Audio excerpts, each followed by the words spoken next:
Fishing trips anywhere, anytime. FishingBooker.com. Want to plan your next fishing trip without the hassle? FishingBooker.com is the best way to find and book a fishing charter anywhere in the world. Whether you're chasing trophy fish or just looking for a family day on the water, Fishing Booker makes it simple, fast, and secure. With thousands of experienced guides, verified reviews, and 24/7 customer support, Fishing Booker takes the guesswork out of planning. Visit FishingBooker.com and book your trip today. Fishing Booker. Fishing trips made easy.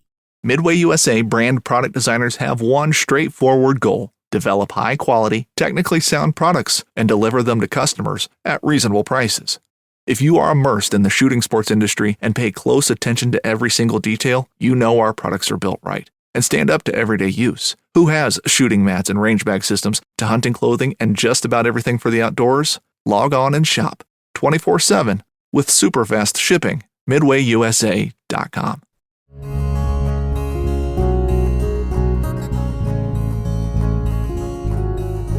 Welcome to the Casting Across Fly Fishing Podcast. I'm Matthew of castingacross.com, where I explore the quarry and culture of fly fishing.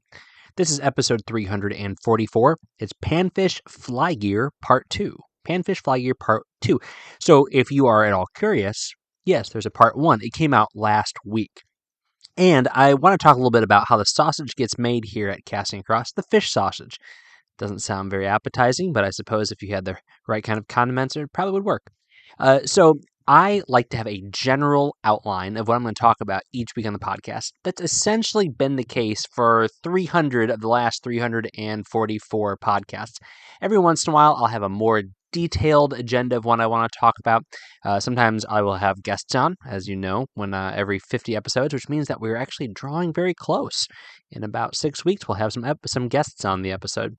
Sometimes I will actually just go through old articles in the Casting Across archives, but I like to keep it a little bit less structured. First of all, I think it fits the time parameters a little bit better. Secondly, I do want it to be a little more casual.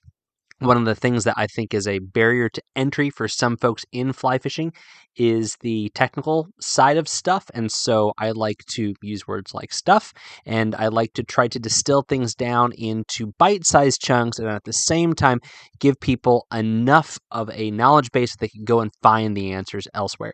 So all that to say, I try to keep it relatively loose. I also try to keep the banter to a minimum. And I know that's sometimes fun, and I enjoy listening to that, but I'm going to keep it relatively tight. So all that to say, last week I had my outline for the 5 or 6 things I was going to talk about with Panfish Fly Gear. And I was watching my recording app, and I got to about 16 minutes, and I'd only gotten through half of them.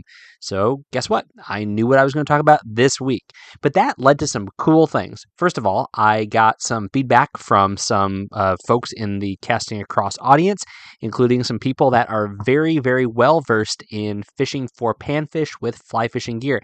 And so today's recommendation is a direct response to last week's podcast, and it is a fly line suggestion from none other than Mr. Panfish on the Fly himself, Bart Lombardo. So hang tight, and at the end of this podcast, I will give that gear recommendation, and you can have something to check out if you are a panfish angler who's looking for the perfect fly line for that new setup that you have or the setup you've been using, and you might want to take it to the next level.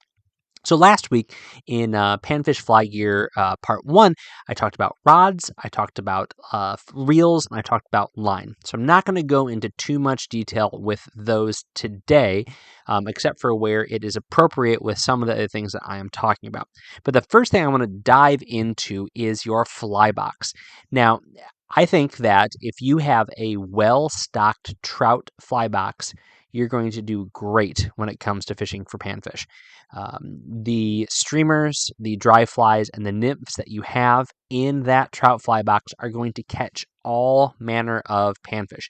In fact, I would take the trout fly box, the one that's well stocked, over kind of the generic panfish fly assortment that you get if you were to order the panfish fly assortment.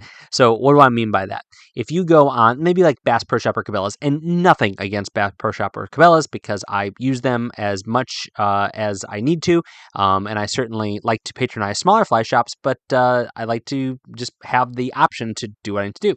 But if you get like the panfish fly assortment, you're probably going to get 4 poppers, maybe 2 sliders, and then a couple of streamers. And they're going to catch fish, but they're not going to catch as many fish as a robust box of trout flies. So we'll talk about what that looks like in detail as we go through some of the fly items that you should be paying attention to if you are targeting panfish. But know that you can probably start with what you have. So in the same way that your kind of medium trout rod's going to work, and your trout reel is going to work, and your trout line is going to work, and your trout leader and tippet are going to work, your trout flies are going to work also. I would actually say that your flies are some of the least important things if you have a good assortment of trout flies. Now, again, that probably is to the detriment of the popper, which is one of the most exciting flies to use for panfish. But I think that like across the board, although it's really fun to cast and to fish a small popper, there's a lot of fish that probably aren't going to respond as well to that as they are to, say, like a Chernobyl ant. So a foam ant with a little bit of body is going to land with the same splat. It is going to displace a similar amount of water, and it's also going to have those passive fishing elements that a popper is going to have. So what do I mean by those things? So when it comes to an aggressive topwater fly that you are using to pursue panfish, it should do a few things. One is that it should splat when it lands. So you think about a cup-faced popper, even if it's a little one, like a size 8, when that thing hits the water, it's going to cause a splat. It will cause that fish to look up. And that is a fantastic way to trigger some aggressive strikes. But a Chernobyl ant is going to accomplish essentially the same thing. That big foam body is going to land with a loud plop. Secondly, it is going to displace water. Now, Chernobyl ants and most terrestrials are not designed to be stripped, but in some times is actually a benefit for a subtle approach on the top of the water. So I almost call this one a wash. It really depends on what you want to do, what kind of attraction you want for the fish you're fishing for. That panfish popper is going to create that little popping sound if it has that cup face, or if it's backwards, it's going to displace a significant amount of water.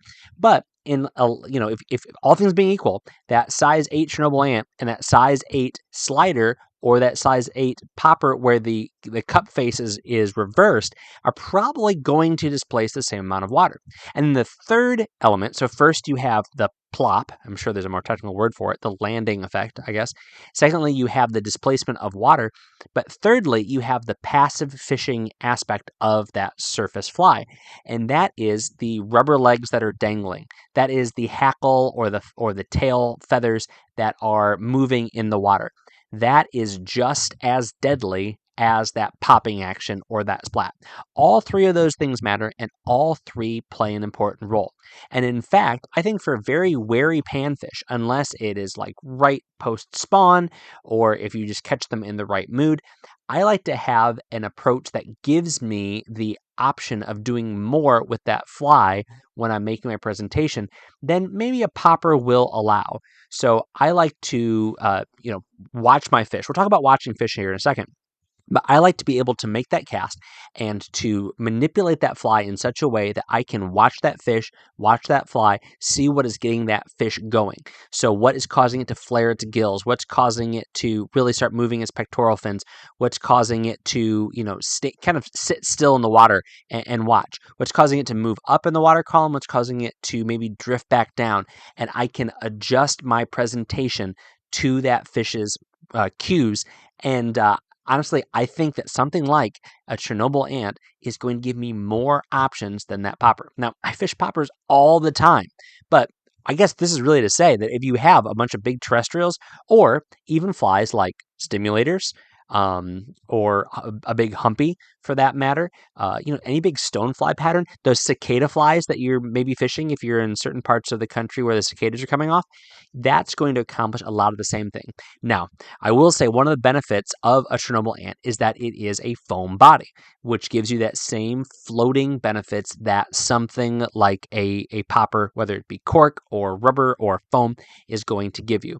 And I'm a big fan of fishing foam.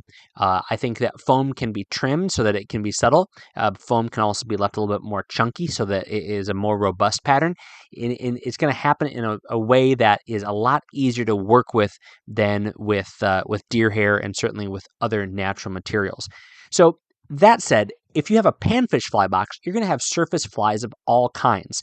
You're going to have poppers of different shapes with different cup faces. I like fishing completely flat ones. I mean, I like to just carve up corks and use that completely flat wine cork face as a popper face. Then, of course, there's the traditional cup ones. Turn them around, they're sliders. Then you have the gurgler patterns that displace water in a really, really effective way while at the same time keeping that fly high up in the water. And that's one thing that, maybe a Chernobyl ant would not do super well if it's tied in a traditional sense. It's going to dive a lot more than it's going to stay on the surface of the water, especially if it's further out and you're making those strips. A lot of times you can compensate for that stripping along, whether it be a caddisfly or whether it be a terrestrial, by keeping that rod tip nice and high, causing that fly to skate across the surface. A very, very effective presentation for trout, in fact, is skating flies, and you can do the same thing for panfish. It is from their perspective, it's a much less aggressive approach. But all I have to say, in that box, you have all those different surface flies. I like pencil poppers, something with a little bit of a longer body that's going to create a louder splash. But then getting into the terrestrials, I like to have ants, I like to have crickets, I like to have grasshoppers on hand, because panfish are not, sub trout in the sense that they are not paying attention to what is falling into the water. If there are a lot of grasshoppers that are in those the streamside vegetation, the panfish are going to be queuing in on those, so you need to be ready for that. And then I like to have a good assortment of just dry flies. Everything from the aforementioned stimulators, which are going to give you that nice high riding, high floating, easy to see silhouette, all the way down to little parachute dries into like size 14 and the like. Because there's times where a subtle presentation is going to be what those fish are keying on. If there are mayflies that are emerging, and of course mayflies are completely content to be in the super pristine, rocky bottom, trout stream, and they're also going to be in that muddy bottom bluegill pond, and so you're going to be able to fish with those patterns. So I don't necessarily have every color, every size, every life stage of mayflies, but I do like to have some parachute Adams and some parachute sulfurs on hand so that I can make a much more delicate presentation if those fish are looking up, but they're doing so in a very tentative manner, or they are specifically targeting those mayflies. So just to have a nice, well-rounded surface fly box is a really, really important thing. I mentioned the triangle bug last week, a Bart Lombardo tie, and he sells a little kit where you can make these. These flies are great because they are designed to be fast to tie, and they're designed so that they don't get inhaled by bluegill. And they kind of strike that balance of nice plop effect, a good surface disturbance that you can kind of fish aggressively or a little bit more reserved. And then lastly, depending on how you finish them off, rubber legs, feathers, whatever, you can have the passive fishing element. As that fly is just sitting there, that stuff wiggles. All right. So that's the first section. And honestly, a lot of times when we think about fishing for panfish, that's going to be the fly that we turn to the most. But don't just stick to that popper assortment. I love it. I like the little blister packs of poppers you can buy at Walmart, right? But there's a lot more. And I would just say, too, if you're not a fly tyer, this is a great entry point. You can make some big mistakes, but watch a couple of videos on how to tie poppers.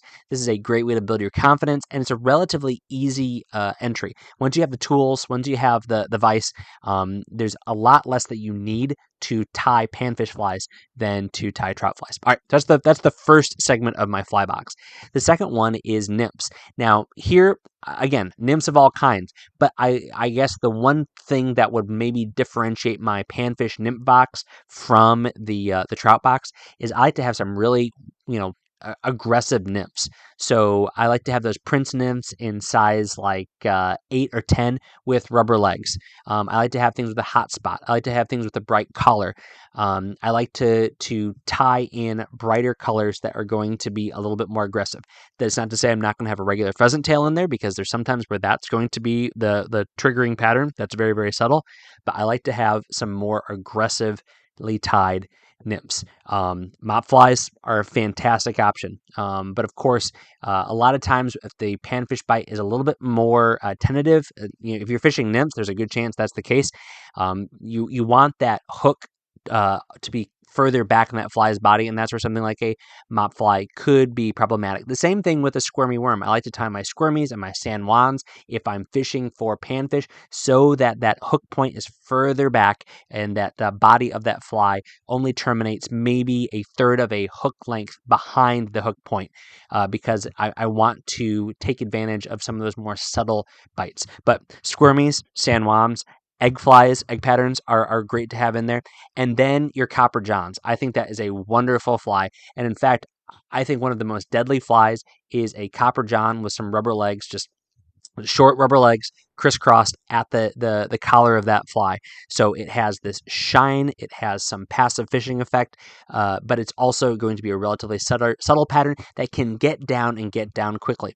And these are the kind of things that you can combine the previous two flies. You can fish that fly as a dropper behind a popper. It is a very, very effective tool.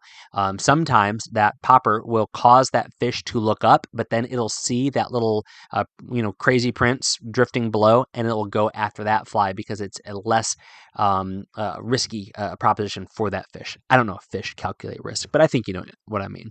So surface flies, nymphs of all kinds. I would say that probably comprises a third of my fly, maybe a quarter of my box. So if I have a big fly box for panfish, and I usually try to just carry one because I try to limit myself and not be paralyzed by analyzing what's in my fly box. One fold of that box is going to be surface flies of all kinds. A quarter of it is going to be nymphs, and then another quarter is going to be small streamers. And here's the thing: think of the mouth size and shape of the fish that you are fishing for. This is not to say that you're not going to catch a big bass, that you're not going to catch a big pickerel, that you're not going to find like a really, really big crappie that comes up and takes your fly. But I like to fish smaller bodied streamer flies for my panfish, and I also like to have very relatively small tails. So like I said, when it came to nymphs, instead of having maybe that tail be a half to 3/4 of the length of the hook shank, I like to keep it at like a third to a quarter. So it leads to some really squat looking woolly buggers. It leads to some really squat looking flies. But here's where maybe some more traditional flies are also a helpful way. More traditional streamer flies are a good way to get into fish, because yes, you are going to find panfish that fight and strike very aggressively, but I like to have a streamer fly where that fish is going to increase the odds of it hooking up and not taking it so deep. So woolly buggers are a great option. Small clousers are fun to tie and they work really well. And then just kind of, just big, puffy marabou flies that, again, will fish very, very actively. And I would say that kind of along those same lines, kind of straddling that line between a woolly bugger and some other patterns, having things that imitate little crayfish are fantastic. Pulling those things across spawning beds post-spawn is just an absolute killer way to attract fish. And really, like carp flies, so like marabou, eyes, hook, weed guard is an awesome fly to fish for panfish. Even some of the smaller crayfish patterns, I think, are a little bit over-designed, in my opinion, but they work very, very well to stimulate strikes because they look like little crayfish, they look like little sculpin, and they look like just stuff that's crawling along the bottom. And again, depending on the mood the fish are in, they're going to look down a lot more quickly than looking up sometimes. All right, so that's a quick run through fly box, and you probably have 3/4 of those flies in your trout box already. But I just want to reiterate, these are flies that are relatively simple to tie, so keep that in mind. All right, 2 more pieces of gear that I wanted to mention. One of them is sunglasses. Like I said a moment ago when I was talking about diagnosing how fish are responding to the action I impart in my surface flies, you need to be able to see. And I've said it before, I'll say it again, I'll throw it into this podcast as well.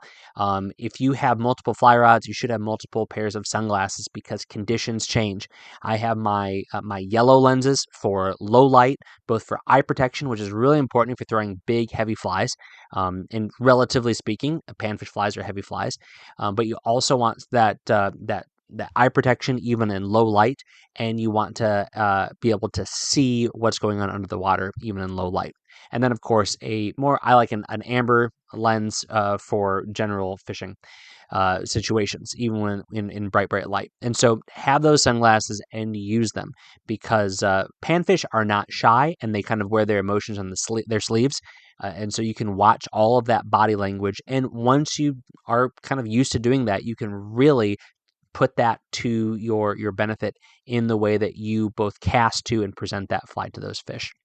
The last thing I would say, and this is a big expense, and so I just want to, just preface this with saying you definitely don't need this. You can catch lots of panfish from the bank, but you can really, really up your panfish game if you are fishing from a watercraft, whether that's a belly boat, whether that's a kayak, whether that's a canoe. You're talking less than $1,000, but you think about where those fish are going to be. So many of the panfish that you catch are from the shore, but the better approach to them more often than not is from the body of water.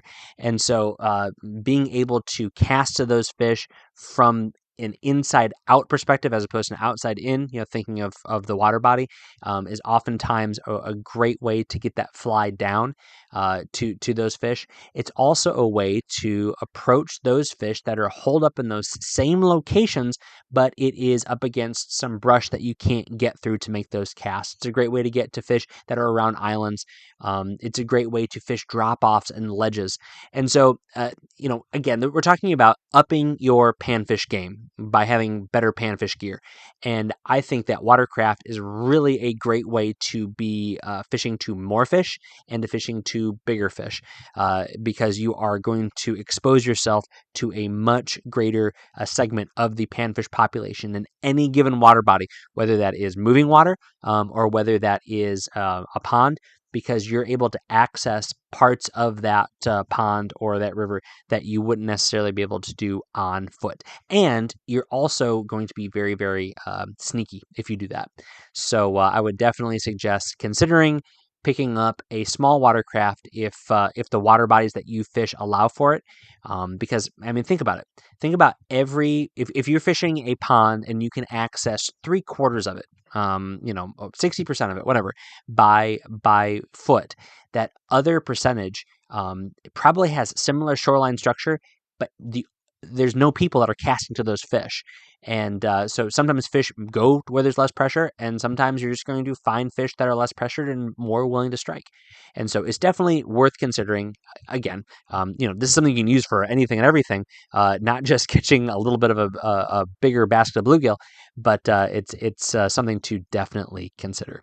So that is part 2 of Panfish Fly Gear. There's certainly more things that we can talk about, but that's just a good primer. Again, I thought about making this part of that Cast 1 series of beginner fly fishing information, but I think this is just something that is a good general intel for people who have been fishing for any length of time, for any kind of fish, with the exception of those few hardcore panfish fly fishing aficionados that could definitely give me a run for my money and ability to talk about these things at length. So all that said, do you have a particular piece of fly fishing gear that you use for panfish that you would never be caught on the local pond without? Let me know. What's your favorite fly? What's your favorite rod? And like I said here in a moment, I have a fly line recommendation. Let me know, Matthew at castingacross.com. This week on Casting Across, the first article is called Sunfish Synchronicity. And this talks about kind of how a certain time every year I get obsessed with catching the biggest bluegill in the pond. And so that's what this article is about. Obviously, panfish are on my mind. Wednesday's article was actually a video, Believe in Good Fly Fishing Stories. So another Casting Across video book review. You get to see me in my library talking about some of the books that I enjoy and this week it is The Believer by David Coggins. His more popular work was his first fly fishing work called The Optimist. I really enjoyed The Believer, so if you want to know why I think it's worth picking up, then head over to Casting Across, head over to YouTube, put in Casting Across in the search bar, and subscribe over there, and then you can watch all of my video book reviews. This week's recommendation came directly from Bart Lombardo, Mr. Panfish on the Fly. I don't think he calls himself Mr. Panfish on the Fly, but it was for a fly line. So I will actually tell you what Bart said to me. He said, thanks for the shout out. If you are looking for what I consider to be the best panfish fly line produced today, look into the Texas Taper fly lines by Scientific Angler. Right now, I believe they are only available through Living Waters Fly Shop in Round Rock, Texas. They are the ones that developed it. I've been using the line for a few months now and love it. All right, so Living Waters Fly Fishing in Texas does not have a website. So what I'm going to do is share a link to their Instagram post from their release of this fly line on February 28th. And let me tell you what this is the description of it. It says, this 3/4 heavy line is designed to present delicately at close range and authoritatively deliver flies at a distance. A part of the Amplitude Smooth series of SA lines, Scientific Angler lines, the Texas Taper is feature-rich with the addition of a 10-foot textured camouflage tip for enhanced flotation and stealth. So it's available in sizes 2 through 8 weight. So there you go. Remember last week I was saying it's hard to find these warm water tapers in low weights. Here you can get it in 2 and 3 and 4. So very exciting. I really appreciate Bart. I appreciate Bart, period. But I appreciate Bart sharing this little bit of intel with us. So I'll put a link to this Instagram post, and you can definitely give Living Waters Fly Fishing a buzz, and they can give you more information on it and probably ship you a box for the right price. Thanks for listening to the Casting Across Fly Fishing podcast. Please subscribe to your favorite podcast app and then rate the podcast on Spotify and Apple Podcasts. Then head over to castingacross.com for 3 posts a week on the people, places, and things that go into the pursuit of fish.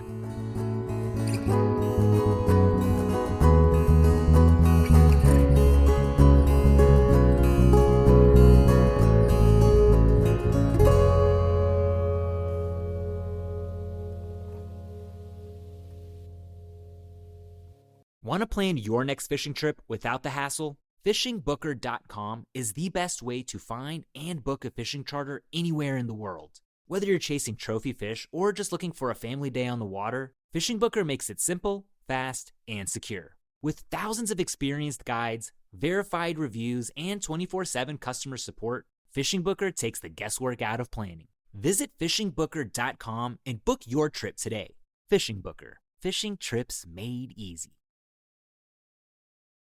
Hey, what's up, happy people? This is Robert Arrington from Deer Meat for Dinner. If you're into bow fishing like I am, you need to check out Cajun Bow Fishing. I've been using their gear for years, from the Sucker Punch Pro to the Winch Pro Reel. It's tough, it's reliable, and it works. Whether you're just getting started or you're ready to take the step to the next level, head over to CajunBowfishing.com and check out everything Cajun Bow Fishing has to offer. I trust their gear because it works. So if you're hitting the water soon, make sure you're rigged up with Cajun Bow Fishing. You will not regret it.